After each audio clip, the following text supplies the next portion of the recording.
that not taking the time, not making the time to sit there with yourself and ask yourself, right?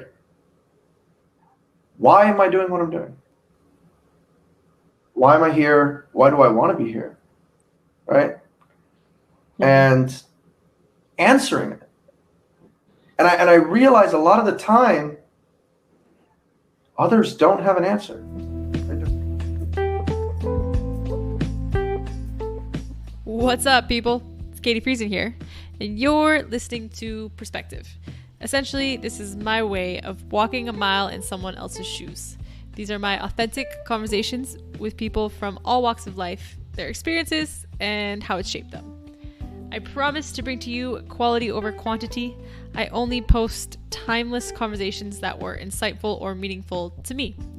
So you can check out all these episodes. You can check out my why and other cool stuff at my website. That's katiefriesen.net, KATIEFRIESEN.net.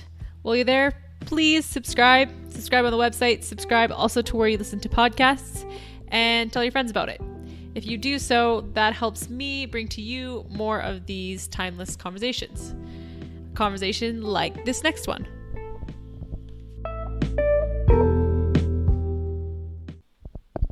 Today's conversation is with Louis Carbonell. Louis was born in Cuba, came to America when he was 5 or 6, went through the school system in Miami, both lower income and a school for advanced studies, because he is a smarty pants. Then he went to university for a bit, dropped out, started some companies. He started a software company that did quite well, then started up a artificial intelligence company called Liquid Carrot. Check it out on GitHub, still there. And now he is currently working at 3 companies in one. Brilliant guy. Louis is super brilliant, very reflective, and very self-aware. So it's like he's also had a lot of experiences. So he's been a nerd, he's been a jock, he's been an entrepreneur, he's been like a playboy. You know, he's had a lot of experiences, and it's like he's an old soul trapped in a 26-year-old's body. So I always enjoy talking to him because he's so reflective. We turned this into a 6-part series, and we touch upon, you know, his life in Cuba, coming to America, sexuality from a Cuban American standpoint. We talked about poverty, which is super interesting. We talked about entrepreneurship and many more. So definitely check out the whole series, starting with part 1 in Cuba. Also in the conversation, you'll hear the voice of Christian Echeverria. He is also a Cuban American. He was Louis's co-founder. They're the co-founder of the software company and Liquid Carrot as well. These guys are best friends. I met them both in college, and have learned a ridiculous amount from both of them, just talking to them. They're walking encyclopedias. They know so much about so much. And then 2, they have such a good grasp and understanding on humans and on people. I think maybe it's part of how reflective they are, how self-aware they both are, and all the experiences they've had, maybe. I don't know. But either way, I learned so much talking to these guys, and it's always an interesting conversation. So I hope you enjoy hearing about Louis's experiences. I didn't actually expect a lot of the things that happened today to happen. Cool. What care to elaborate? Yes. Yo, what happened? Like the anticipation. Well, at the end of my seat. If you wait for 30 seconds, I'll tell you. No, I had one of my clients call me, and well, actually, before we get to that, I went to the doctor and I went to go get x-rays because my tailbone. Turns out I don't have a fracture. That was fun, but You just actually don't have a tailbone. So yeah, they told me actually that I don't have a back at all, and they don't understand how I can walk around. Yeah. You ever watch that? Do you ever see Harry Potter when his bones go limp and he's just like this rubber man? Yeah, that's exactly. Actually, I am made of 100% Laffy Taffy now. Oh man. Yeah, no, that was my morning. But yeah, my client called me, and he well, I guess this stays between us, but he told me about. Awesome. Then let's hit up these university years, or like kind of university years, whatever the time frame in which university would have occurred. Yeah, I don't know where we left off last time. I don't know if you mind recapping, but I know I talked a little bit about it, but Yeah. So kind of you said, like, you quoted this as leaving the nest, right? Yeah. And as you headed off to university, it was kind of what you considered rough Yeah. times. And so I just kind of, if you want to deep dive a little more into that and elaborate on that. Yeah. So I would say that there, and I think I might have mentioned this before, but I would say there were almost two stages to me leaving the nest. The first was in part, and that lasted about 2 years.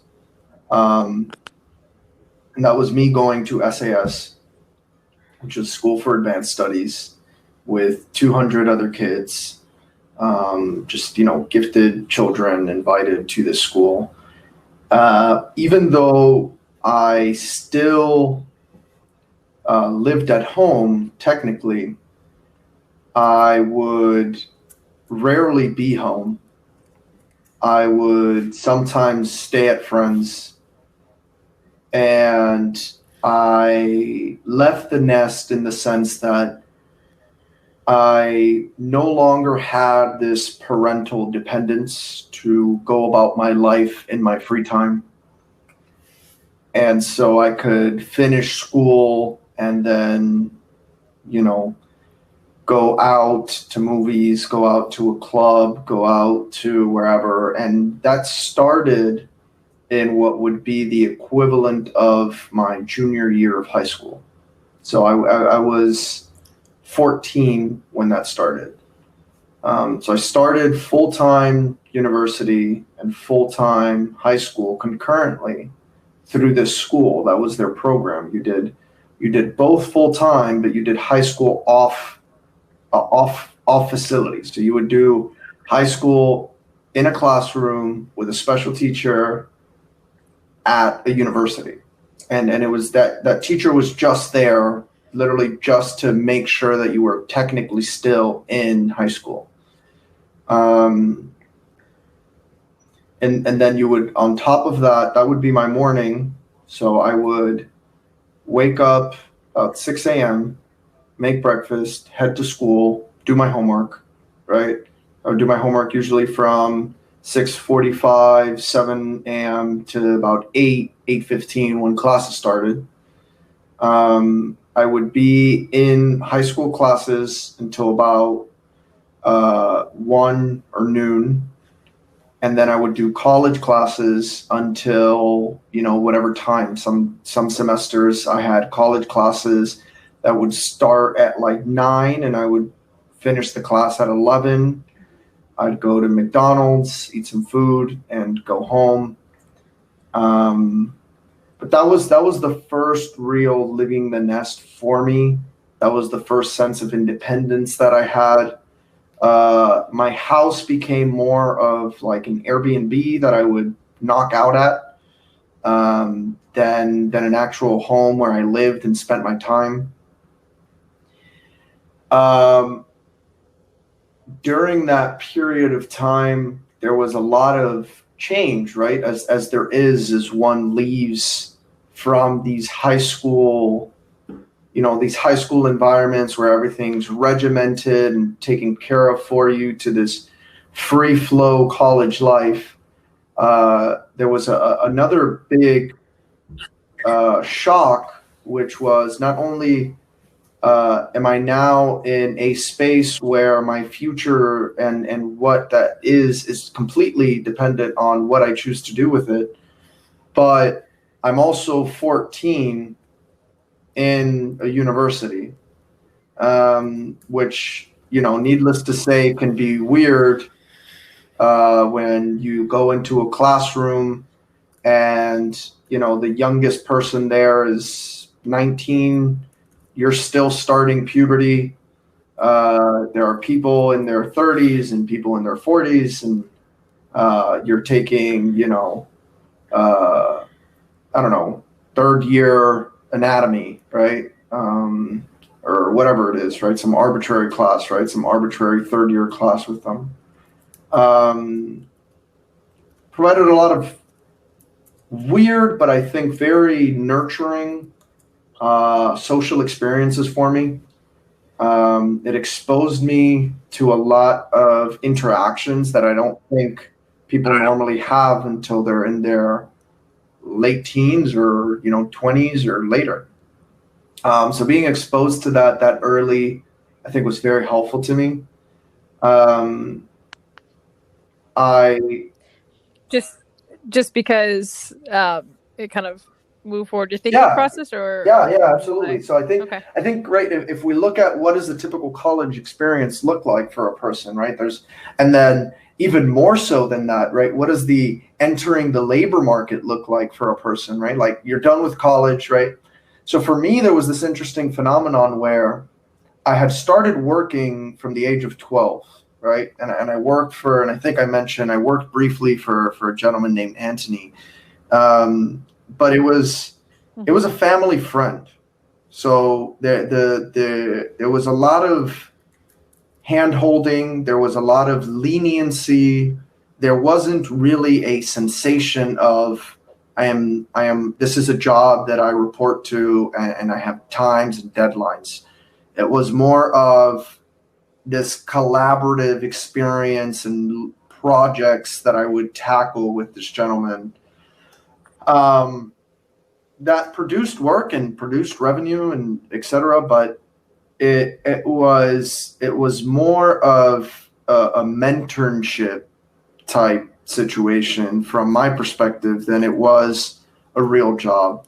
And the other jobs that I had held up to that point were rather trivial, right? Like I was a Hollister model, and that was a rather worthless job. Like you don't really learn what a job. The only job requirements that had on me were that I showed up on time.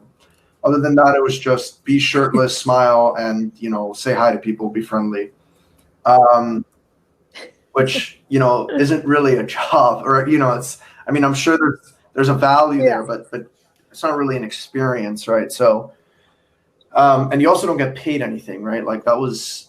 I mean, you get paid, but we're talking about like minimum wage here. So, you really the benefit that you get financially from that is just enough to like pay for a backpack, pay for some shoes, maybe a movie out like once every 3 months, or something like that, right? So I had this interesting coincidence where I both enter university and I enter the labor market at the same time. And when I say the labor market, I entered at 15. I entered a competitive sales environment.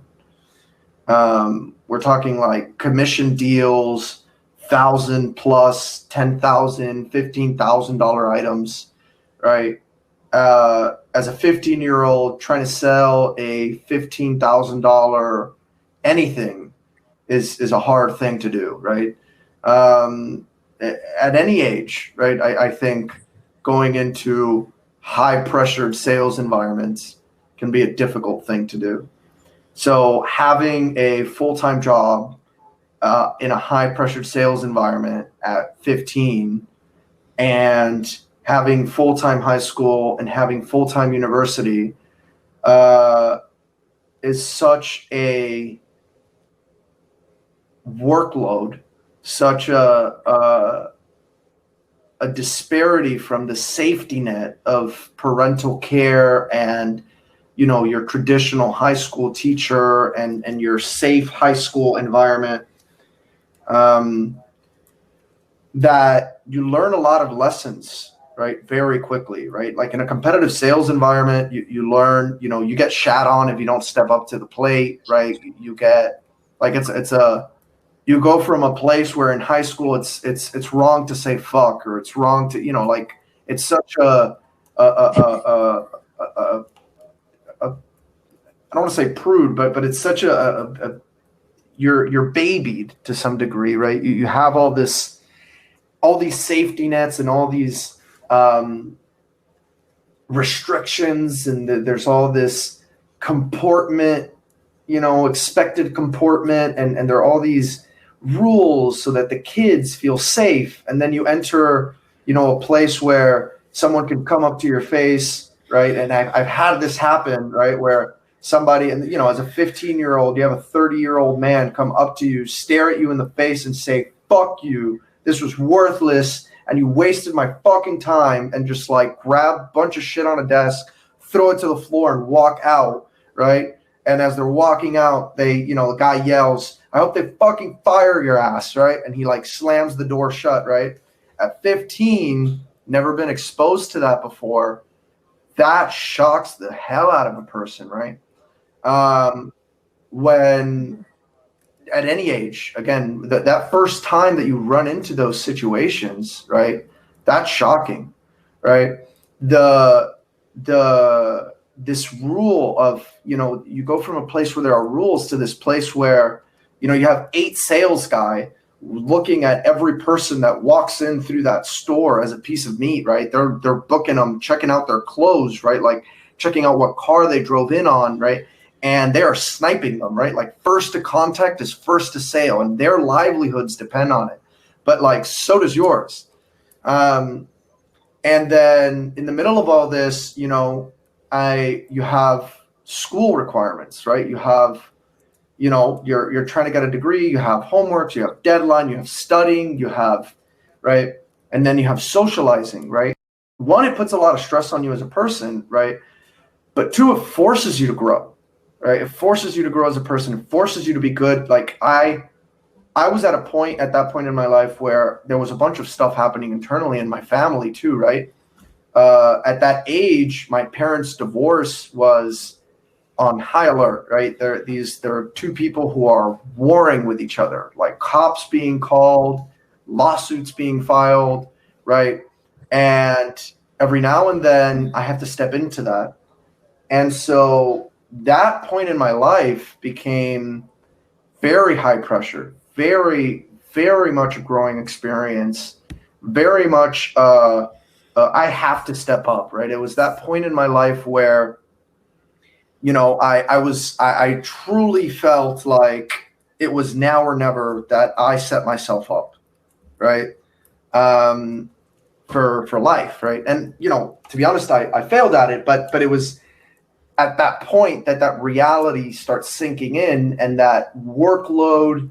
So all the tactics that I use today to take on, 3, 4, 5 projects at once were really developed at that age, right?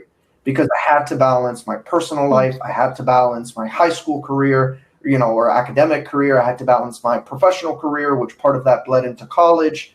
I had to balance, the fact that I was poor, right? Like, later, right, in 12th, so a year after this started, I start having my mom fall into a financial crisis, right? My mom goes into unemployment. My mom starts asking me for rent, right? And I'm in the middle of all this. I don't make enough money, right, at that point in time to pay rent, right? She gets sick at some point. I get sick at some point. There are medical bills that pile up. And, this is all while still having to go to school, still having to pay for my food, still having to pay for all my stuff, still having to go to work, fit work into a full-time high school, full-time university curriculum. And so you just are forced to learn to be your time management and your output have to be there. So I learned to, for example, get all of my homework done in that hour before I started school. I learned to, be studying while I'm working. There was so much that you're forced to increase your output as a person in society when you get put in that situation, and that stuck with me, right? Now when I go into any new project, any new place, I try to bring that same energy, not because there's a necessity to, but because I realized at that age the value that provided to me. right? I realize now, reflecting on it, that if I hadn't stepped up, if I hadn't, I would not be where I am today, right? I had so my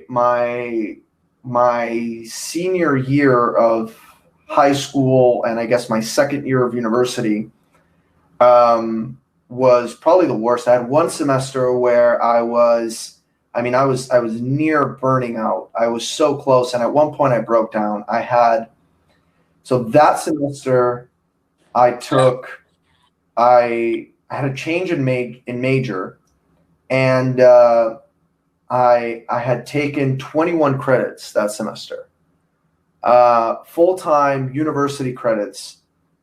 I took 21, which translated out to about 7 classes, right? 6 or 7 classes. I don't remember all the classes today, but I just remember 21 credits. I was still working full-time.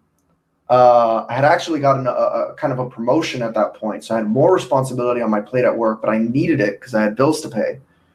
And I still had full-time high school, and I had a girlfriend, and that has its implications on demands and time and social life, etc. And I remember that there was one class in particular that I grew to fucking there are a few people who I've hated in my life, right? Or maybe they had, let's say, very little respect for, but the professor that I had it was an architecture class, and I had one thing that I've grown to disappreciate in people is lack of empathy. And he was a gentleman who I think very much had a lack of empathy. So I signed up for this class because I needed to fulfill a course requirement, and because I was updated on that late because our counselor was on vacation, it was the only class available. And I thought, fuck it. Architecture is a beautiful thing in the abstract. I love Greek philosophy. I love Greek architecture. I love Baroque art. I was really into architecture. My mom's an architect. She's a civil engineer. I grew up around it, to some degree, part of my life. And so I was interested in the subject matter. But then I enter, and the first day of class, there's 137 people. Right? I remember these numbers because I freaked out. It's 37 people that first day of class. And it was a 1.5 hour class, just listening to this man rant. Day one, he gave a ridiculous homework. It was 3 essays that had to get done by the next class, which was 2 days later, right? And it just, 3 days, 3 classes in, so we're talking 6 days plus a weekend, 6 school days plus a weekend. So 8 days later, there were 54 people in that class, right? More than half that class dropped. Because of the program that I was in, School for Advanced Study did not allow people to drop that class, or to drop any class, actually.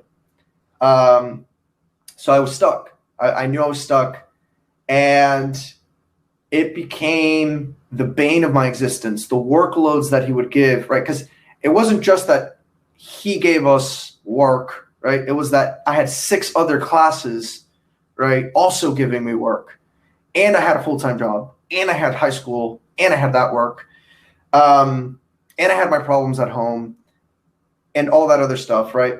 And so I remember at one particular point, and this might have been a month in, where I was just bombarded. I was sleeping maybe, if I was lucky, 4 hours a particular night. Some nights I didn't sleep. Some nights I managed to get 2 hours in. Every now and then between classes I would knock out. But it was a rough semester. And about 3 months in, we're almost about done with the semester. He gives this ridiculous final project that, I think was just insensitive, because you had to go visit monuments and some of those monuments were international. Some of those monuments were in others. Like, if you don't have the budget to, like, what second year college student has the budget to travel to physically document their presence at these monuments and, like, you know, sketch them and write, you know, dissertations about them, right? Like, this is one class. This isn't like a PhD, right? So it's in the middle of all this. We have this assignment. He puts out the stuff for the final, and I am not sleeping. I'm like 3 days into no sleep, still working, still doing everything. And this final season kicks in that later that week, right? After he does all this, later that week, the next week was going to be final season officially. So in the middle of all this, I get a call from my mom. And the call was basically, it was a short message. She was crying, and she said, Abuela Mina falleció, which translates to Grandma Mina, which was her nickname, has passed away.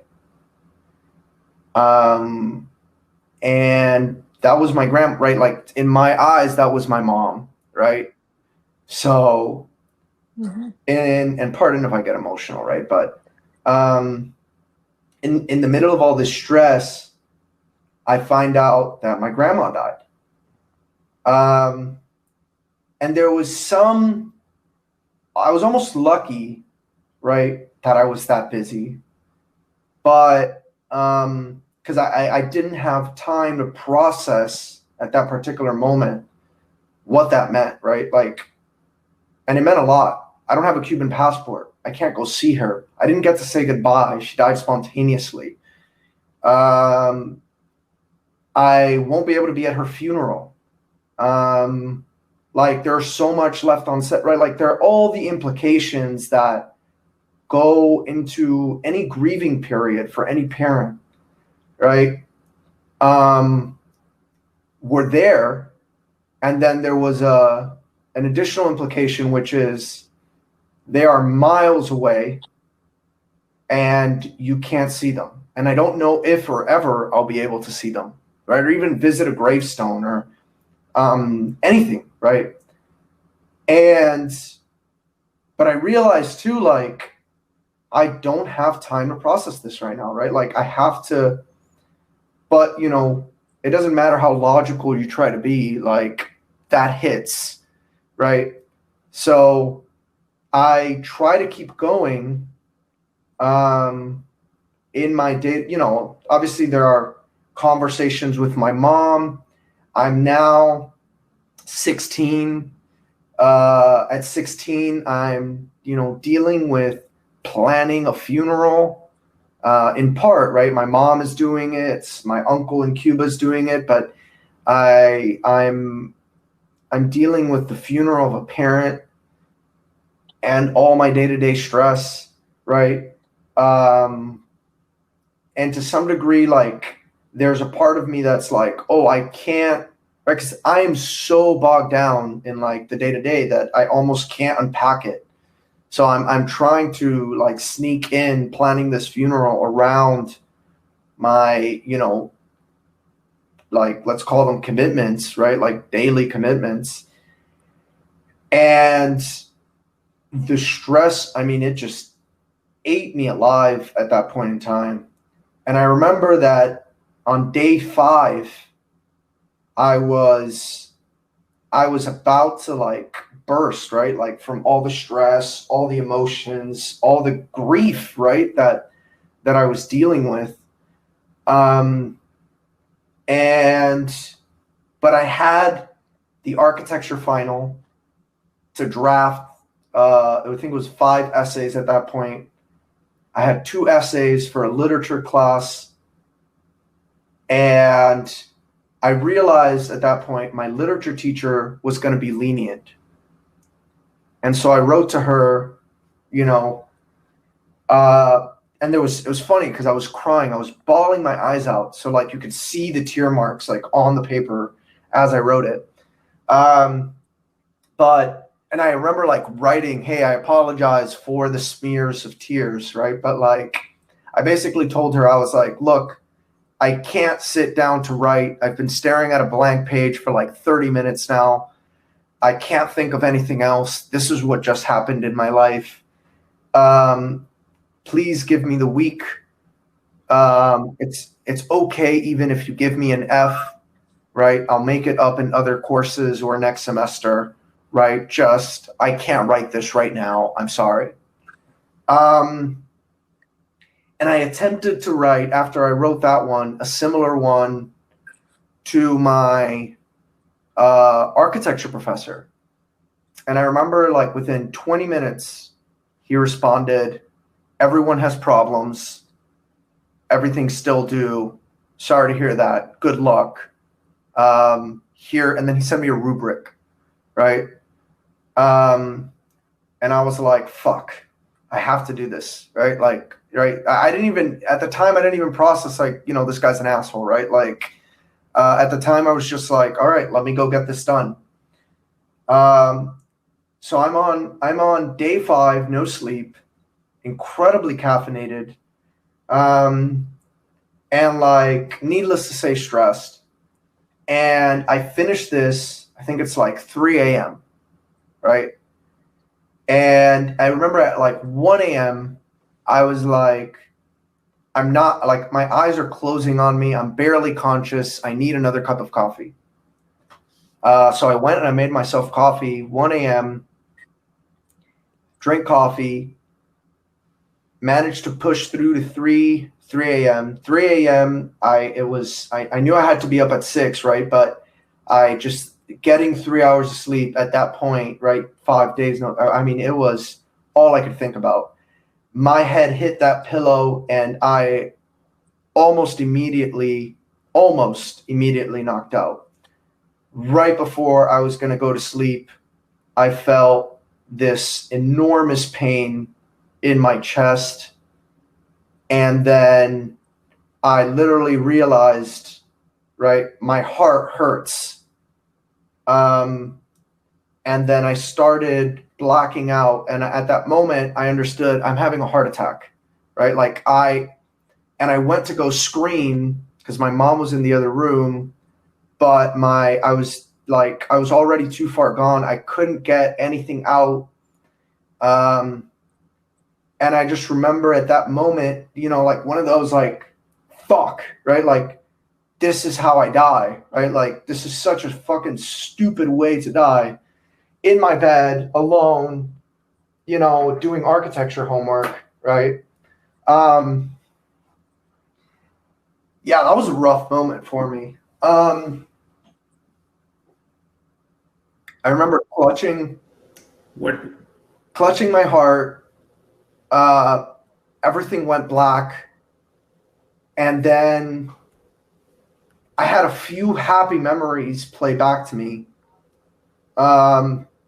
A memory of a lover, a memory of my childhood with my grandparents.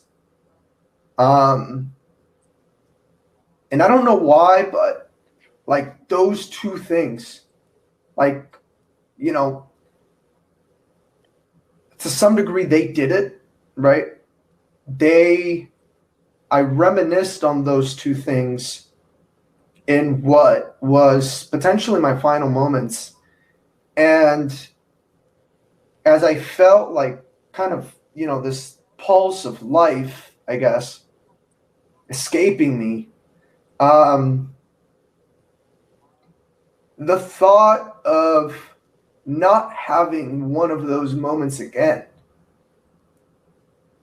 just enraged me, or like drove me to like think, fuck this, I'm not dying. And I just remember at that moment I tried moving, like I just tried to, like, it felt as if like I had no muscles, I had no thought, like I was just fading away, but I just like tried so hard to to get past it, to just push past that process. And it was like a battle with myself to some degree, that from my perspective must have lasted probably 10 minutes. And I have no idea what that translated to in actual time. And it was just like so painful, because like every second, like you feel every fraction of every second for those 10 minutes. And like there's such a clarity, I think, that you get in that moment, that I don't think you ever, or at least for me, I've never lost it, right? That I can always remember almost every detail of that moment. It kind of sets a milestone, a checkpoint in your life of what's important to you, what are you doing, and why are you doing it. And then finally, after those 10 minutes, I just remember I felt a pump, and it was so painful, but like it was a pump. Like I felt like a slow thump, thump. And it was like I had acid running through my veins, but I felt so happy, so proud, it was such an achievement that like I got a pump, right? Because it felt like it was minutes, right? Like it was minutes since I last felt a heartbeat. That even though it hurt like a bitch, right? But it was a pump. And I just remembered over the next like 20 seconds, there was another pump. And I thought, okay, just keep going. It doesn't matter how much it hurts. Just keep doing whatever it is you're doing. It's working. You got to keep pumping. Eventually, after probably like another minute, my heart started again. And I just remember being paralyzed. I felt like every blood vessel was on fire. Everything was acid. And I was just there, paralyzed. I couldn't move. I couldn't scream. I couldn't ask for help. It might have been, I was there for hours, maybe an hour and a half, 2 hours. And I remember my alarm still hadn't gone off. It went off maybe 20 minutes, 30 minutes later. But at some point I realized, oh shit, I can now move my fingers. And I started kind of the same thing, just push, just keep moving, just keep trying to move till eventually I can, and it was extremely painful, but I could kind of wiggle my way around. And I just, have you ever seen that part of Wolf of Wall Street where he was super high on Quaaludes and he's just this discombobulated figure trying to like distort himself down some steps? Well, yeah, well, that was me. Yeah. I just kind of rolled, dragged, like used my chin. I knew that I had to get to my mom's room and tell her what happened. And before I managed to get to the room, at some point between opening my door and opening her door, I kind of got my function back, my bodily function back. Which, I mean, after hours of being just like paralyzed I was crying of happiness, right? She wakes up, hey, what's up? And I tell her, basically, hey, Mom, I think I had a heart attack. I'm okay now, but, and she's like, I don't think you had a heart attack. You wouldn't be talking to me if you didn't have a heart attack. We'll go check it out tomorrow or whatever. Just go to sleep, And so at that point, I knew that I wasn't going to be able to like get her to take me to a hospital. So I was like, fuck it. I feel somewhat rested or somewhat adrenaline, rushed with adrenaline. So I went. I said, let me avoid coffee. If I fall asleep in classes today, fuck it. So I made myself some breakfast, and I just started my day. And that was a Friday. And Saturday I went to the hospital, and I went with my father.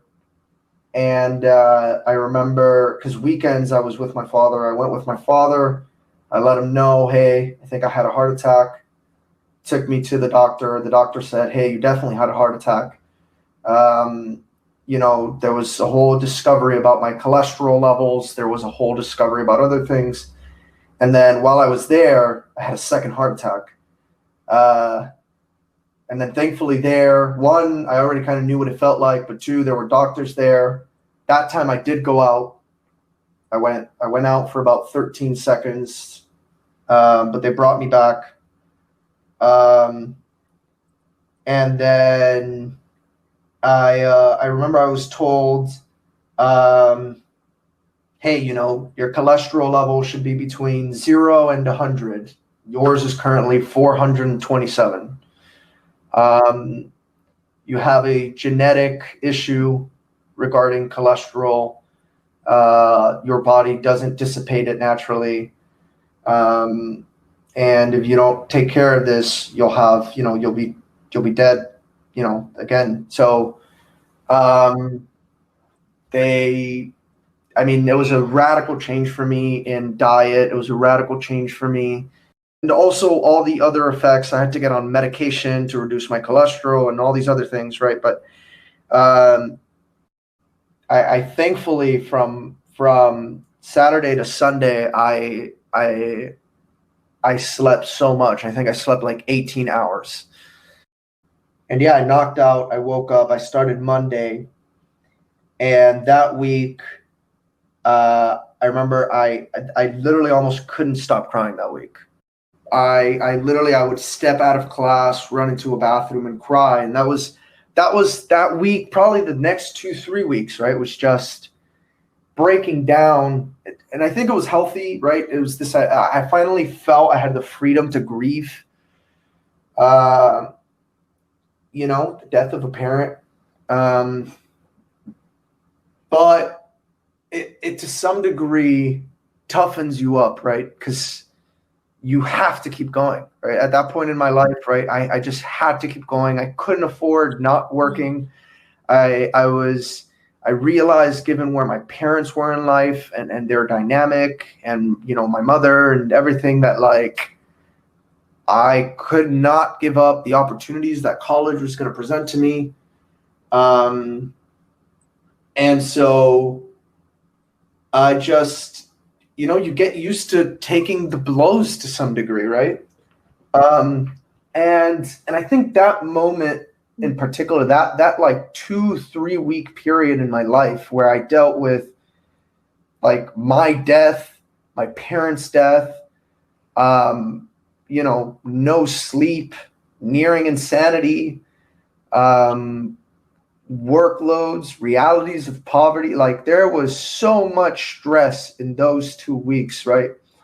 At some point later, thoughts of suicide, like there was so much that happened in that period in time that when I overcame that, right, there was, and today I still think, right, like there's almost nothing in my professional life that I have faced or I can imagine facing that compared to that moment I would find daunting or stressful or scary. And it has enabled me to tackle these bigger projects, right?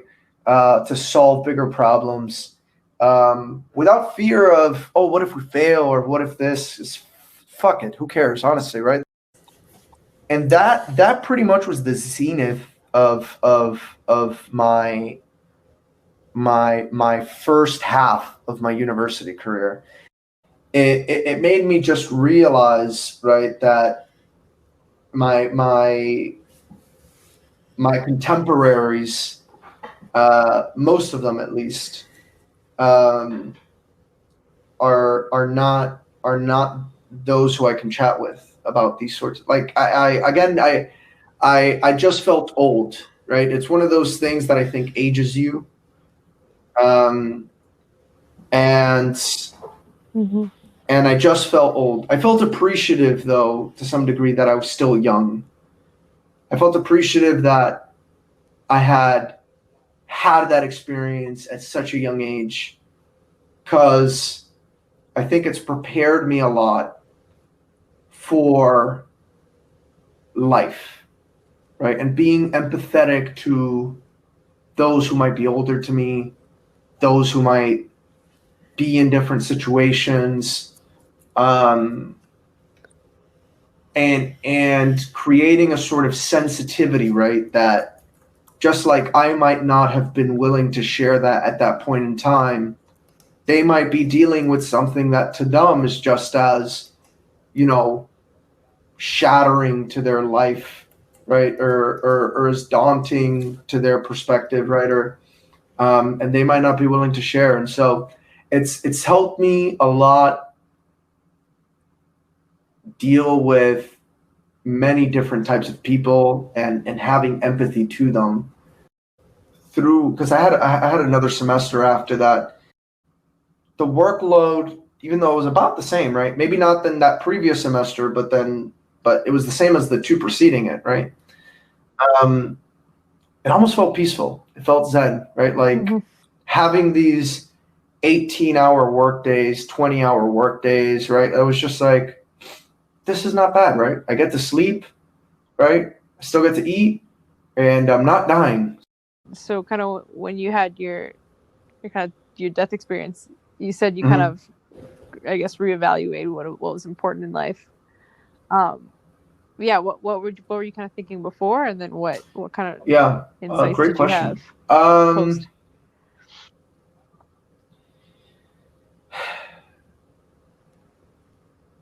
I think that I was not,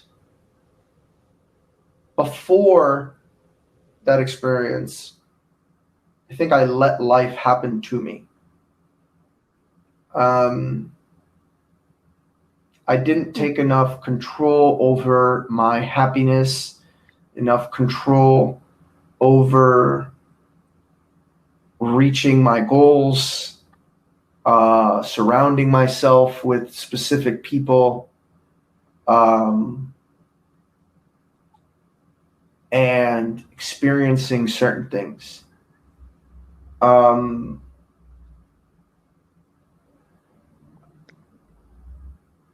I think one thing that I took away is, and not to sound cliche here, right? But like, it's not that life is too short. It's that life is too fleeting to squander it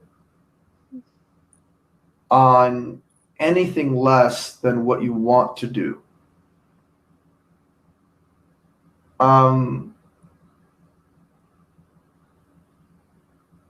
I think since then, I have worked on things, if my resources allow, right? If I am able to, right? And however I am able to, I have worked on things and surrounded myself with people, or tried to, of course, that bring me happiness and success today, and I think can continue that into the future. And I say success not necessarily financially, right? I mean success intellectually, success in a friendship, success in a partnership, right? I don't necessarily define success by money, but by memories and achievements that we can experience together, or an impact that we can have together. I have been much more willing to try things, to tackle things since that experience. As an example, before then, I would go to school because that's what people did. I would get a job because I needed money. I would do things because that was the norm, not because I wanted to or because I thought it was good. And I never really considered myself in the equation, but I also never really considered others either. Is this good for them? Is this a good process for people? Should I do this? Should they do this? Right? What is good for us as a group, right? Whether that be my friends or my community or the world, right? Like as humans, right? And before I had those thoughts from an academic perspective, right? From a theoretical, from a book perspective. And I think since then, I had a people perspective, a perspective of empathy to those who might be in whatever consideration I am having. Trying to understand their perspectives, trying to understand what effect, Chris has a good thing that one of those good lessons I've taken from him. It's anytime you introduce something into a system, you change the system. And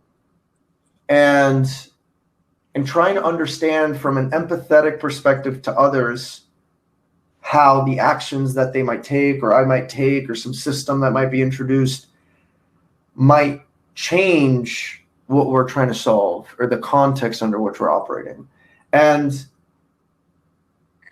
I really think it just opens you up to thinking. I don't want to say outside the box, right? But it opens you up to thinking about others and other things and this idea of questioning your assumptions about everything, right? Not just about the scope of what you're trying to solve, right? But the scope of anything, right? And I've brought that a lot into projects I've worked on and things I've done, right? With Chris and I know, for example, Brandon, right, who we both know, when he worked with us for a while, he noted, like, it's kind of weird how you guys break the fourth wall so frequently. Like, we'll be having a conversation and then we'll step back to analyze is this a conversation, right? And then we'll break that fourth wall, right? But this idea of really questioning deeply assumptions, processes, thought patterns, identity of self, identity of groups, in a kind of a solution-focused mindset, right? Of how can we improve this for all people? And that's just like these kind of subconscious thought patterns that you've developed because of your experience, or is it a conscious effort great question. to? I think I've always done that question. I think what I haven't always done is change the scope of said questioning. I think one thing that experience allowed me to do or opened up my mind to is what I question, right? Right. Not to be super abstract, but like I question reality, right? What it means, right? My place within said arbitrary reality, right? My concept of agency, right? Can I control my life? Does my life, am I just an arbitrary collection of atoms, just, reacting, and I can be modeled by just, a collection of forces reacting to each other, which, by the way, I probably can, right? But the point is, right, what do I want to do with that information? Right? Let's assume any one of those arbitrary things is true, right? What do I do with it? Okay, this question of, great, so what now, right? What if, right? But starting that set of questioning, right, of understanding what is the scope at a much grander scale, right? Understanding others' perspectives, right? Great, so this idea of like, okay, great, what now? What if, right? For myself, right? And I decide to live life arbitrarily, right? By my rules, by my standards, by my whatever.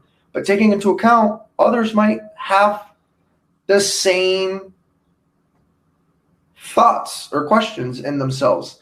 So I don't know if that's descriptive of or informative. I was hearing, funny enough, I was hearing a podcast with Russell Brand. Russell Brand. I don't know how to pronounce his name all too well, but he was having this idea of like, and he was talking about psychedelics, right? But like using psychedelics to break your programming, right? And I thankfully, I guess, or not thankfully, right? And maybe I should have used psychedelics instead of dying, but the effect is kind of similar, right? I think the net effect. Yeah. Interesting. Sounds very, I guess, kind of philosophical. Like, right. And I think people. Here's the thing, right? I think when you ask others, and I asked that question to a lot of people, right? When you ask other people that question, a lot of them are like, fuck it, why are we going to ask that, right? That's a stupid question to ask, right? Or like, I don't have time, or, whatever. That not taking the time, not making the time to sit there with yourself and ask yourself, right?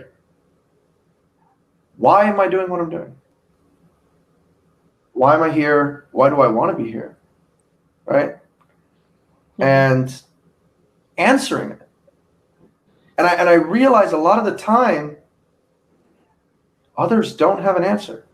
Right? They're just running a script. Right? Which, shit, I might be too, right? But it's a conscious choice. Right? And having... I try to be incredibly. Like I take, usually an hour or so a day where I just sit with myself and I ask myself, am I aware?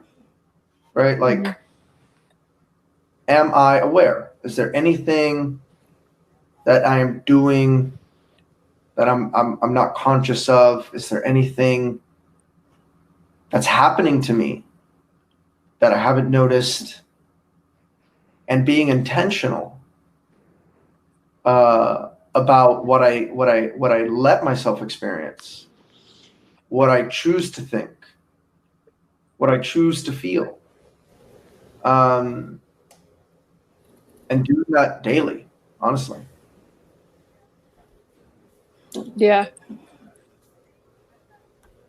I think that's kind of what we were speaking before about the education system too, and I think that's something that should be taught, or like people, like no one really sits alone and is just with themselves. I know that's something that I had talked about with Edgar in it, or with another person on the podcast, is that how he explained it was like everyone's just on this treadmill of life, and no one ever really stops to think that they're not living the life that they want to live.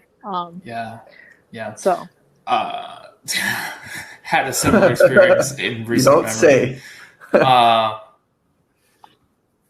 Yeah. But I think a lot of things that you say about, for me, it's become evaluating my mind and the way that I perceive things and stuff like that, like what beliefs I have about the world and myself. And I don't know if you've already covered this from like your perspective, but I'd almost want to ask, like, what? Because I think that when you have a near-death experience, it's a great recontextualization of existence, right? And I would ask you, what were some of the assumptions that you felt that you had previous to that event that then kind of just dissipated afterwards? Great question. I think one big one for me was this idea of sticking with your family. I let that go really quickly in that moment, realizing, that with the exception of my grandparents, the help or the aid that my family's provided to me has been very sporadic, very fleeting, right? And I realized that through friendships I can achieve, like, the concept of societal norms of engaging with others. I really questioned a lot, and I let go, right? The monogamous versus non-monogamous relationships, heterosexual versus, fuck all that shit. You want to fuck goats? Go fuck goats if it makes you happy, right? You want to, print babies and raise them and break the traditional family structure? Good for you, man. Go ahead, right? Like this idea of, we're all living this experience, right? And so many of us act from places of fear and restrict the actions of others out of some idiotic fear, right? Most of the time, not always, right? But like most of the time, that are so senseless, right? Even in like fear of death or fear of anything, right? Like, and just allowing each other, right? And enabling each other to just live whatever fucking version of life you want to live, right? Like, you want to have 200 husbands? Good for you, girl. Go do it. You know? Like, and I think my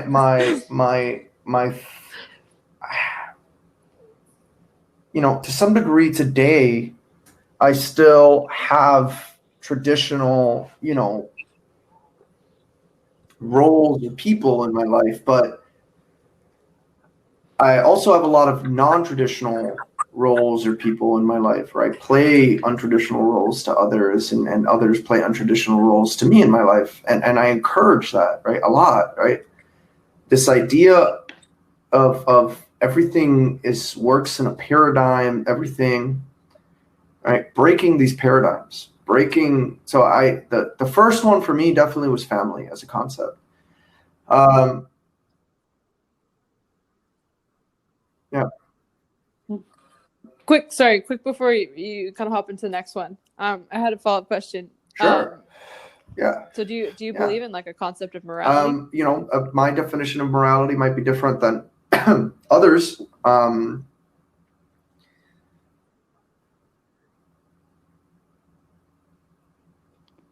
What is your definition of morality?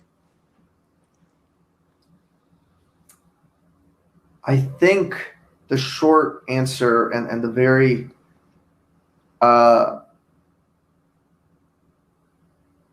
the shortest version of this is, don't be an asshole. And part of that is not being aloof, right? I think there's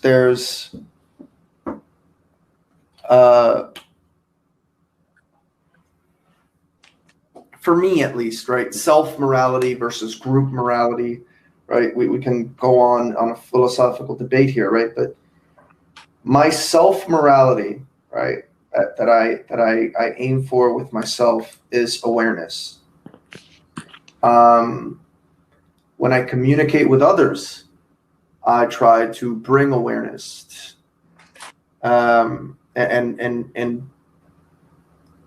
so that they are aware of where I'm coming from, and I try to extract awareness so that I know what they are thinking, right? And there's synergy.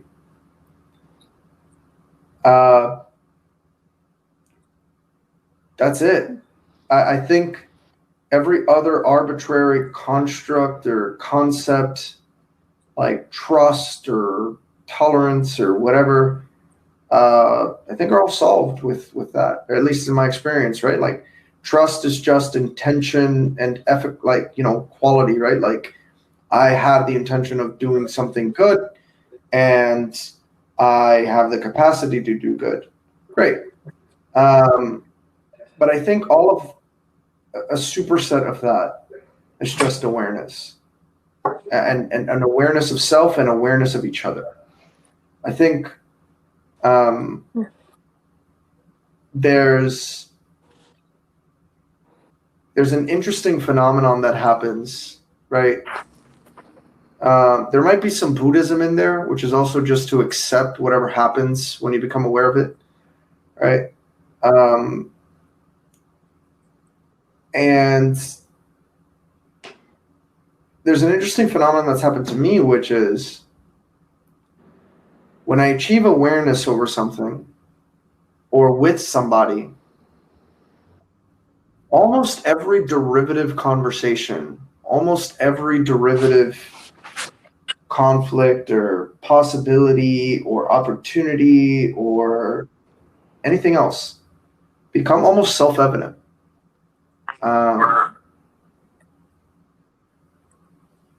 And so it helps growth, it helps conflict resolution, it helps,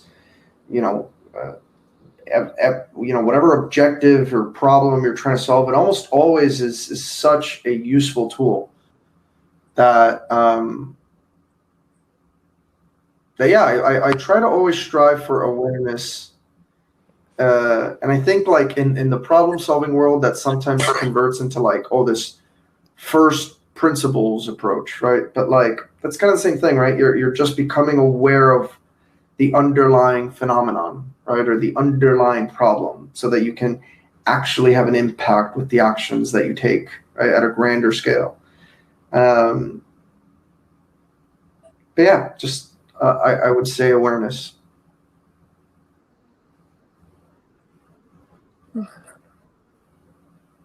Another quick follow-up question to that, like from a personal standpoint. So you put a lot of emphasis and value on self-awareness.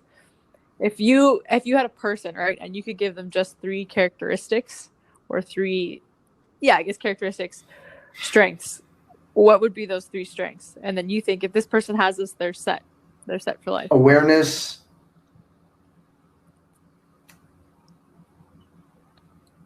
empathy, and stoicism.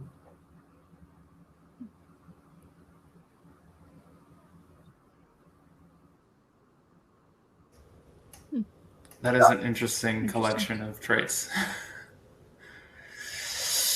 Chris, Yeah, by the way, that's as a probably side coming note, right as a after side that. in our problem-solving driven world, and I think this is a short-term in the span of 3,000 to 5,000 years, right? But I would maybe add aptitude. Okay, and that would be my last one. Sorry. Yeah. So you cheated. You got 4 instead of 3. you broke the 4th wall there. Damn it. Yeah. Speaking of the 4th wall, I actually thought about, like, now that you mentioned that, Lewis, about the context that we find ourselves in society, like how does this generalize beyond just society? Because that's how I interpreted the question originally.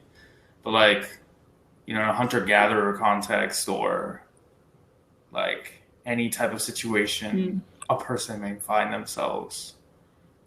And honestly, mine are a little bit different.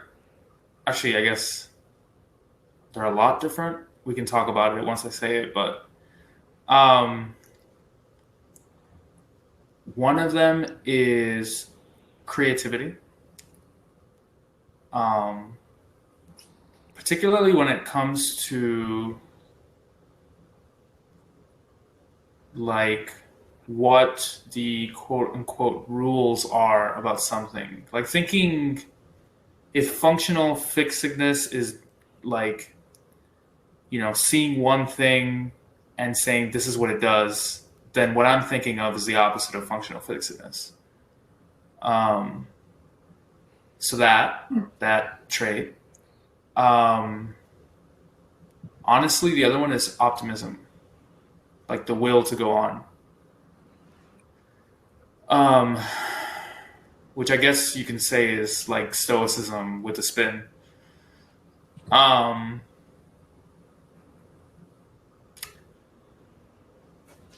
And the third one is tricky. Because I think if you have those two, you're already in such a great spot.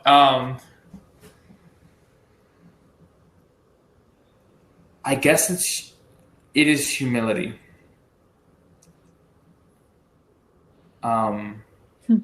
Yeah, humility. And I don't just mean that like in a social context, but the humility to like see who you are, like understand like the context of reality and just realize that like you're a small part of it, like asking for help, like realizing that there is no like plan and that anything could happen to you, like that, like deep multifaceted humility, which I guess maybe is another spin of stoicism. But those are my characteristics. Yeah, it's interesting, hearing you talk, Chris. There's two things. One, I want to retract, and I want to remove empathy because I think it falls under awareness as well. And I would just leave aptitude. And then also, Chris, to note, I think, optimism and stoicism and optimism, I would say, are just two different sides of the same phenomenon that I think we're trying to reach. Creativity, I would say, is a similar phenomenon to what I'm trying. I'm just saying we're using different words, but I think it's interesting that I think we're touching the same subjects, right? Because what is being solved with creativity, I'm trying to solve with aptitude, and then the third one, which is humility, I was hoping to solve with awareness, because to some degree it's you achieve similar stuff, but I would just I would say I agree with everything Chris said, and I think we said the same thing with different words, but yeah.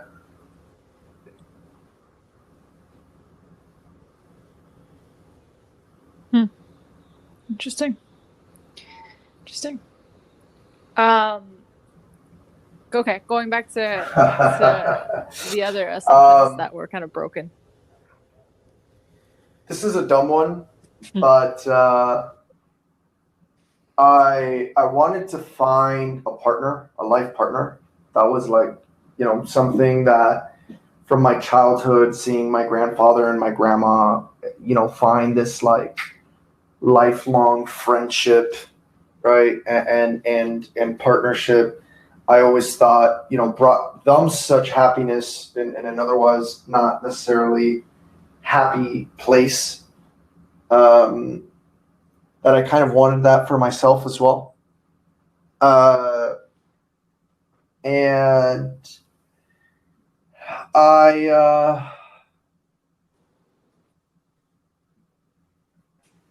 I think I spent so much time trying partners, right? Like seeing if this would work out. that I think it was a lot of emotional energy, time wasted, hearts broken, et cetera, et cetera. And I think I just realized, like, who I love will just happen, and so will who loves me, right? So instead of doing so actively, I think I'll just let nature happen, right? And maybe, like, I kind of realized that I was not happy with what I was doing, and I think if that were to be a thing, it just kind of needed to work. It just needed to, it couldn't be something that was forced.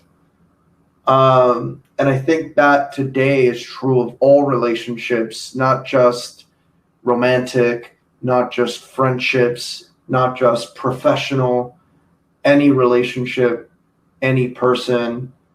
If it feels forced, fuck it. It's not worth it. And yeah, I would say that was the second one. I think the third one was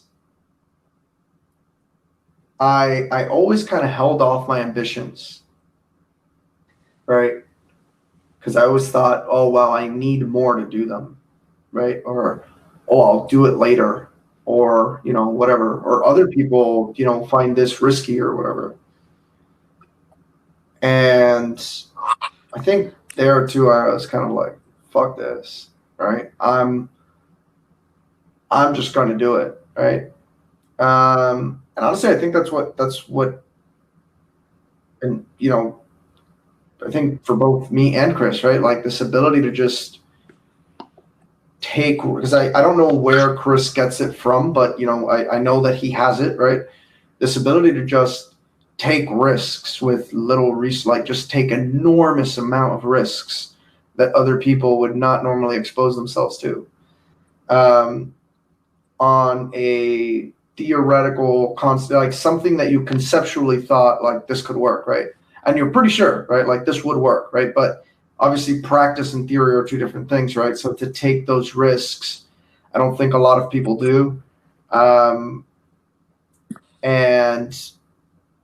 for me, I think a lot of my professional career has been just stupid risk taking, right? In a good way, in a positive direction with a lot of potential payout, but just being completely unafraid of risk, right? Just if it pays out and if the payout surpasses, right? Like if you're not literally going to die, and I mean quite literally, if you're not going to have a stake rip through your spinal cord, right? Like just do it. Fuck it. Who cares, right? Like money can be remade. Relationships can be reestablished. Like there's so little downside to just trying, right? Even if it's a year, even if it's two, right? Like, because there's like what we're here on Earth for a limited amount of time. You might not get another opportunity. Who's to say? You know what I mean? Like there's just so much in the grand scheme of things. Whatever arbitrary little action you take within the span of these cosmos, right, is so fucking meaningless that, like, why would you deny yourself that opportunity? Why would you deny yourself that happiness or experience or whatever, right? Because not all the experiences are going to be positive or happy or enjoyable, but there's a value in that discomfort. There's some benefit to it in those learnings, right? Why would you deny yourself that? I see it as a disservice to yourself and to those who choose to take those journeys with you, right? Yeah. Like I agree kind of what you just said, right? Like just go out there and do what you want. that kind of was thinking back to the characteristics you guys mentioned, right? Of stuff for people. And I agree with everything you guys said. And maybe this is just another way of saying self-awareness, but I think another characteristic I would add is confidence or just self-belief, like the belief that you can achieve what you want to do. Because me and my experiences, I feel like that's why a lot of people don't do what they want to do, right? Because they just don't have that self-belief. And I look at the people who are like set and really successful, it's just because they have just this complete belief in who they are and in what they can achieve. But again, that might come back down to self-awareness, and I think that's built up through hard experiences. Yeah, I think hard experiences, right? So it's hard. It's hard to not be aware when you've had rough experiences and overcome them. And maybe because of Chris's past and my past, confidence, and at least for me, for sure, right? Chris, I'll ask, I guess, your point, your thoughts on it in a second. But at least for me, confidence is almost a byproduct of overcoming hardship. And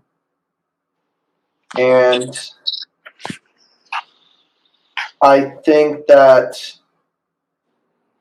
any person who has a combination of aptitude, awareness, and stoicism, or Chris's were creativity, optimism, and I forget the third one, Chris.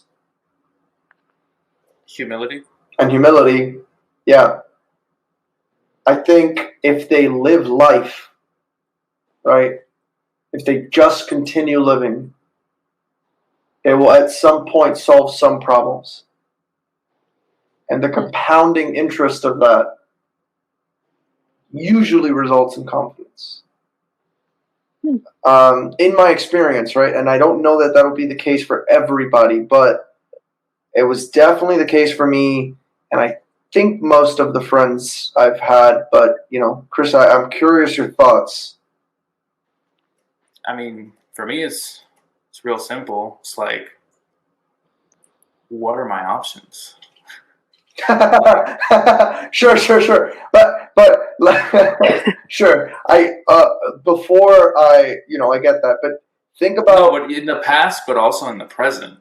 Like, the way that I think about it is, and there's some implicit assumptions I think in the question, so I'll try to answer what I think the question is asking, which is like, why is there confidence to take risks?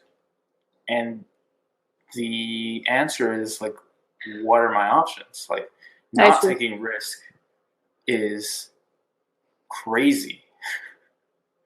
Like, to me, the worst thing that could happen for me is like, I like middle out and I'm like miserable. I'm miserably trapped by my existence.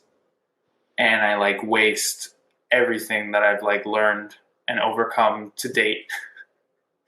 And so it's like, yeah, I'm going to keep going. I'm going to figure out the tricks just like, I've done previously, and I'm going to keep doing it. I don't know. My perspective is kind of simple on that. Like, if anything, I've just refined the risk-taking calculation matrix. Like, right? It's like the quote of the ice pickers being careful about not taking risks, but yet the whole act of ice picking is taking a risk. That's like the optimization strategy I've landed on as of late. But like not climbing the mountain, kind of life is that, in my opinion. Yeah, I think it's about, and Chris, I love your point of climbing the mountain, which is, I think it's about just being fearless but tactical, right? Which is, oh, and I'll give you an example of like Chris and I, right? Like, hey, we're going to build an ML architecture to rival Google, IBM, and Facebook, right? All right, great. How many engineers do you have? Just us two. How much experience do you have? We started last week, right? Like, you know what I mean? Like that when, especially in the early days, when we told someone that, to some degree, they fucking laughed in your face, right? But it's about mitigating that, right? It's about realizing, and then this I think goes back to awareness. It's about realizing what are your advantages, what are your disadvantages, how can you leverage your advantages, how can you mitigate the risk in your disadvantages, right? And exploiting that and executing quickly, right? And that I guess goes back to aptitude and maybe, yeah, I would just say that goes back to aptitude, and stoicism maybe too, to like deal with all the blows that might come in that rapid execution, all that stress of rapid execution, which I think a better way to phrase it is definitely Chris's optimism. So we should probably stick with optimism. Question for you: why do you think that most people don't climb the mountain then? Fear most of the time, risk, Fear of what? dying, death, the unknown, never doing it, shame of having to learn how to do all those things, guilt, right, of not having done it before. Like, it's usually negative emotions, like almost all the time, right? Like when I sit with someone and I dive into, because when you're an entrepreneur and like you have any semblance of success, right? Like you don't need to be a Bill Gates. You can be a guy who sold $1 million company, right? Which, like, as you and I know, in the world of entrepreneurship, you sell $1 million company, it's the equivalent of like selling Girl Scout cookies, right? But like the amount of people that ask you for advice and tell you like, oh, I have this idea, but I haven't tried it, or what do you think of this, or what do you think of that? And when you dive into it, like, for their motivations, right? Why, right? A lot of the time, it's just this lack of awareness, this programming that they built into themselves, like, oh, well, but I got to go to school, I don't have time. And it's like, why don't you question that for a second, right? Or like, well, I'm afraid I might run out of money. Like, why does that matter? Like, why don't you question that for a second, right? Why does that matter, right? And I think that the vast majority of people who I know that are good founders, or just founders in general, right? They literally, they either have beat that question to death and just said like, because why not? Or like, who gives a shit, right?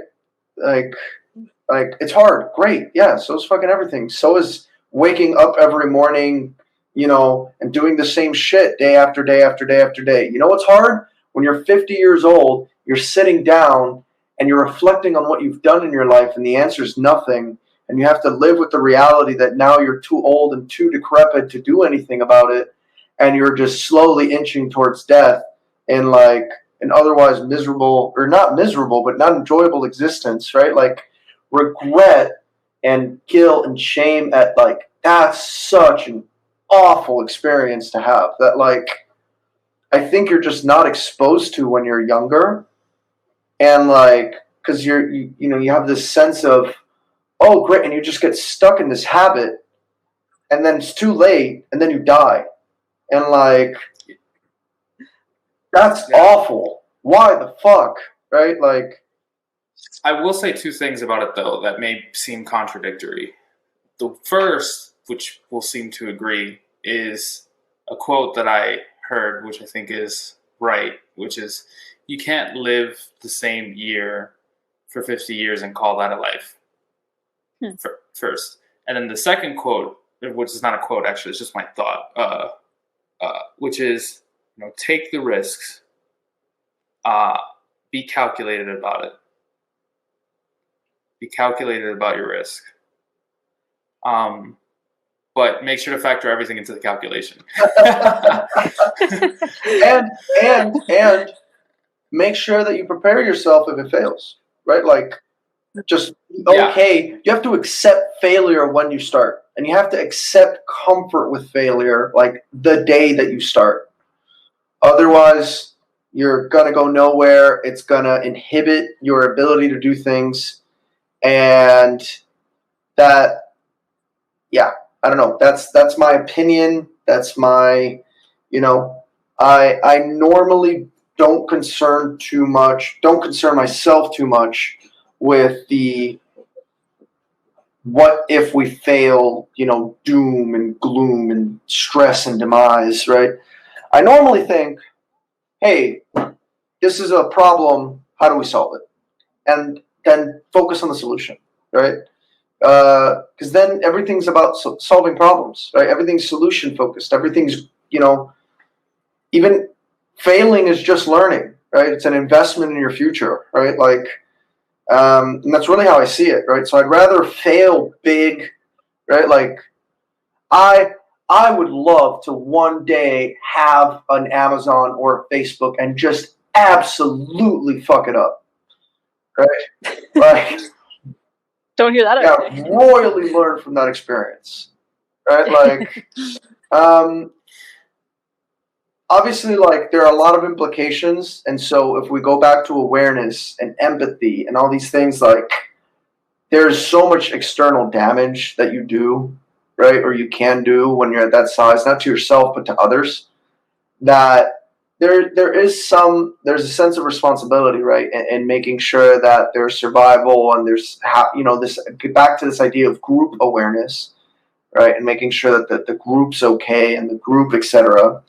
But just selfishly speaking, right, I would love. I take a different approach, though. The what?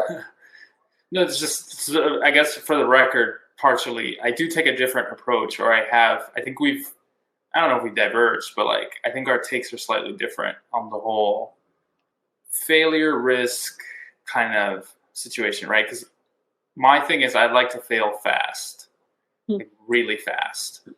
And then I also think, about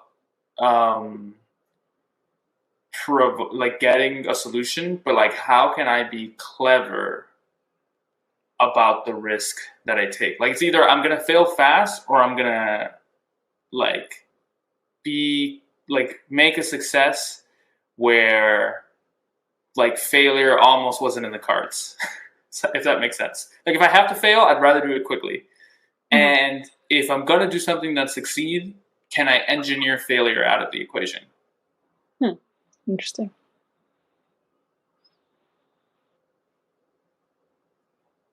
Yeah, which for the listener who may be interested in what that means, that also could mean redefining failure, in such that a failure isn't actually a failure. But I mean, that's what the whole education system and the whole constructs of society teaches us, right? That it is failure. Yeah, exactly. But even not being clever about failure, there are ways that, like, you can live to fight another day, but still learn something. And I wouldn't consider that a failure. And I know Lewis is probably thinking, well, in the extreme, that is true of everything. But Chris knows me well. But yeah. But I mean that in more limited context. Like, you don't have to fail all the way. Like, yeah, as long as you don't die, you haven't failed.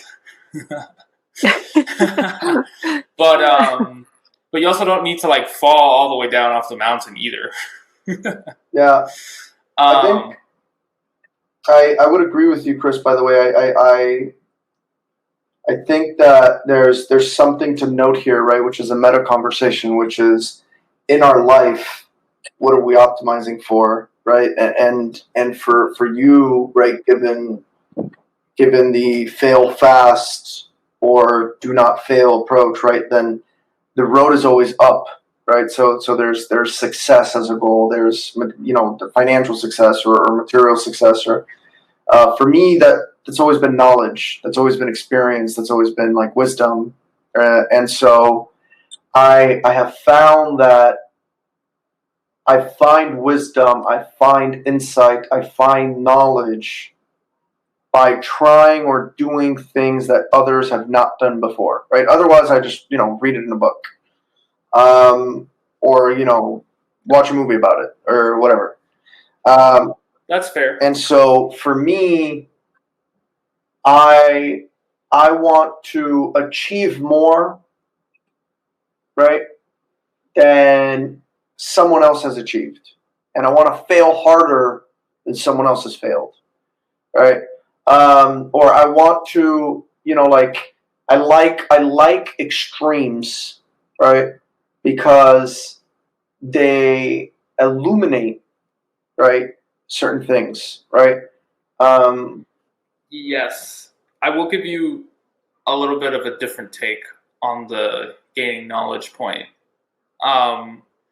which is in achieving some quote-unquote conventional success, there's always problems and there's always opportunities to fail at every level. I just feel like, me personally, I've already done a lot of failing at lower levels. Right. And if I climb a few rungs, I'll get the chance to see more things. That's really what do I live for? What's one of my reasons to live? It's I just want to see more things. Yeah. Yeah. And that's a good way to do that. And sometimes it's not even about so one of the things, one of the ways that I've applied humility recently is just sometimes just doing what works is not a bad idea. But remixing it in a new way, a clever concoction of things that have already been proven to work, in a new way. It unearths another little sliver of knowledge, and experience. So, yeah, it's a different take on that. Interesting. Yeah. No, this dialogue is super interesting in terms of how you guys view life and risk taking. Yeah, the optimization. It's interesting as well. Yeah, I mean, obviously, it's not something we tell VCs most of the time, right? But hey, invest in me. I'm gonna build you the Amazon, and then I'm gonna fuck up royally. No problem. Or Yeah. Right? The fuck up for me could be, and then I'm out. Right? Your job. Good luck. Right? Or whatever. Right? But the idea is just, for me, it's just having the experience. Right? Great. I built the Amazon. Right? Yeah. Let me go on about my life, right? Which I think, honestly, Bezos doing the same thing, right? But yeah. Quick question for you, both of you. But so right now you're saying you're optimizing for wisdom, knowledge, experience. Were you always optimizing? At what point did you kind of decide or kind of became conscious or aware of it that you were optimizing for knowledge, wisdom? I don't think that I was ever not optimizing for that. I think at some point I just became aware of it, right? I think that was one of those innate bugs, right? That kind of, I don't know if it came from my autism, if it came from genetics, if it came from, my nurture before I could remember it, right? Or if it came from,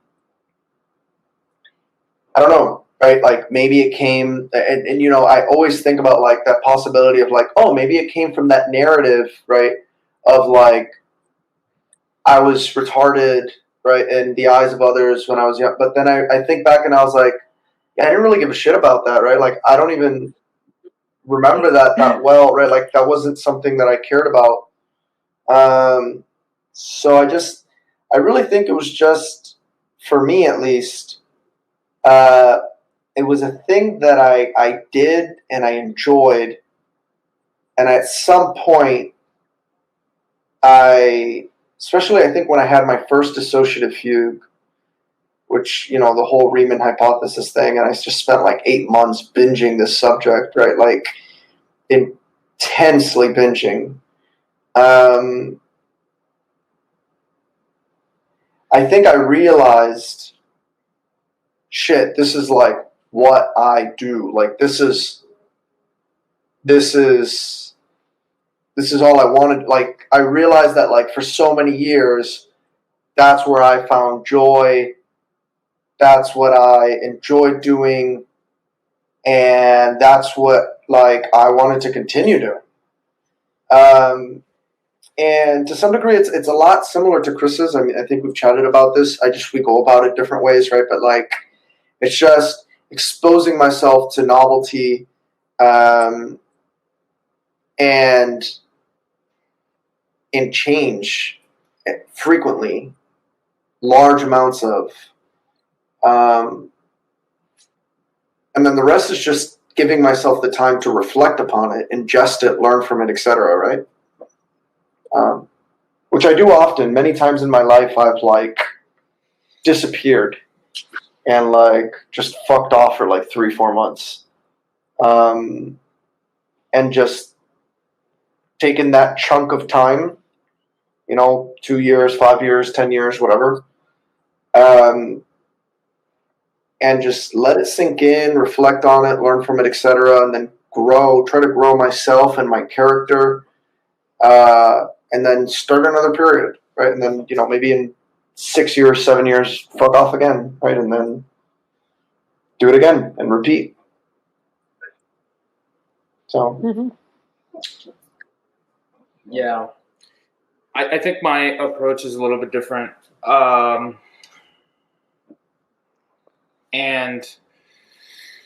I think of some things that like, maybe could have gone differently. But I think that at least with my risk like optimization strategy, what I like is that it's firewalled almost. Like the whole idea is that you're not going to take so much risk necessarily that like you'll slide down the exponential curve to like a degree where like you're really like quote unquote starting completely from zero. I mean, that's obviously something that I've already like done. But it's just not something that I like need to like necessarily do again. And I think I have a fair degree of like control of like not necessarily, steering the simulation so that it doesn't necessarily end that way. The other thing is also like firewalling like other parties. I think I am sensitive to like not taking risks that may blow back on like people who didn't decide, what I decided. Yeah. Does that make sense? And that takes a certain like modus operandi. Yeah, so it's really like my thought. So, I mean, we'll see how it goes. We'll let you know. We'll let you know, Katie. We'll keep you posted. Yeah. Pending. Let's do I was gonna say let's do a podcast in 10 years, but like shit, let's do a podcast in like half a year. Who knows? With the way both our lives are going right now, we might be somewhere else completely. Chris might be sipping margaritas in Ibiza, and who knows? Who knows? Yeah. You're gonna be like Lewis. You're gonna be like in a hill, like by yourself, just in a mountain, the world right? Just writing books in a mountain. Yeah. My goal, and I guess I'm going to put this out into the world, but my goal is eventually to get to the point where I can build infrastructure in third world countries. I don't know why, but it's just like that's what I want to do. Bro, boy, do I have a company for you, bro. Yeah, I know, but I mean, like what I really care about. I'm not even talking about. I care Maslow's hierarchy of needs. I got you, bro. I'm not even talking about Seled. I'm not even talking about Seled though. Like I'm even talking about education. Yeah, but if you're talking about the other, yeah. Boy, do I have a project for you, and it's funded.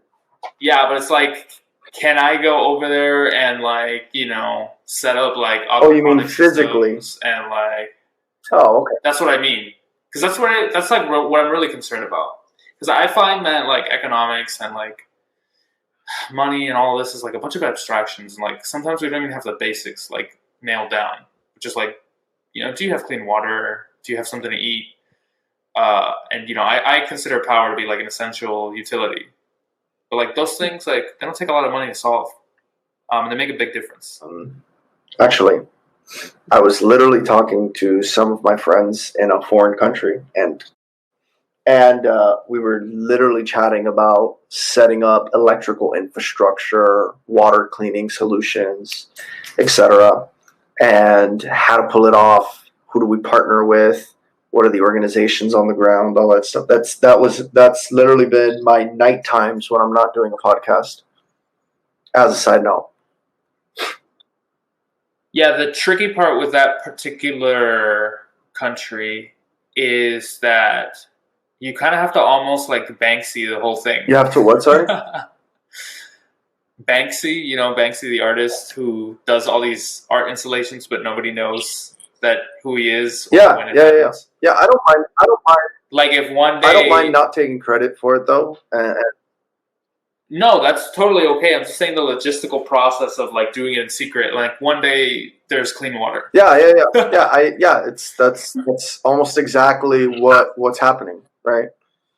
Right now we're not at water yet. Yeah. We're at the electricity side of the equation. But yeah, in the coming months, in some particular area of some particular country, there will just be electricity. Yeah, like the government will literally like scratch their heads and not really like know who to point at. Yeah, it's like who did it? Exactly. Nobody knows. I mean, just kind of showed up. Yeah, which is pretty neat. It's also kind of neat that to some degree I find pleasure in the no one knowing, right? The greatest giving is anonymous. Yeah, it's I find a lot of value, right, in being able to honestly to pull that off without, and it's still small, right, but without the typical, being public and pitching and news and all this other garbage that you normally have to do to pull those sort of things off. Just the being able to go in, go quick, get it done, and get the fuck out. And empower them to keep taking it from there. Which, just a little education and a little bit of resources to kick it off, just a catalyst. And then just fuck off into the sands of time where no one will ever find out about you. There's almost an enjoyable pleasure in that for me. And being the man behind the man behind the man behind the man, Eventually, some guy will get credit for it at some point, bro. What's the Bitcoin guy name? Natoshi Sakura, whatever. That guy? I would have loved to be that guy. Yeah, he just dropped it. Yeah. It's almost better that way because, like, not only just because of, like, an altruistic sense, but also, like, you don't get any heat. Like, I think for anything that you do, you're going to have quote-unquote haters. And I don't just mean that like haters, like, sometimes you're dealing with like actual governments that have like agendas that don't agree with your guns agenda. And bombs and nuclear weapons. Exactly. So who did it is awesome. Yeah. Anonymity is like totally underrated. But as powerful as having a platform is, also being completely anonymous is incredibly powerful.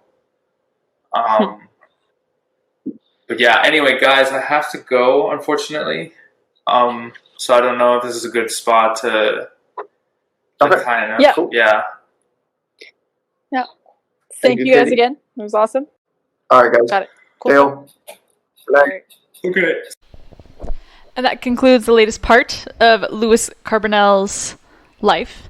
Again, if this is your first episode you've heard from Louis Carbonell, be sure to check out part 1, starting in Cuba. And stay tuned for the next part in this multi-part series.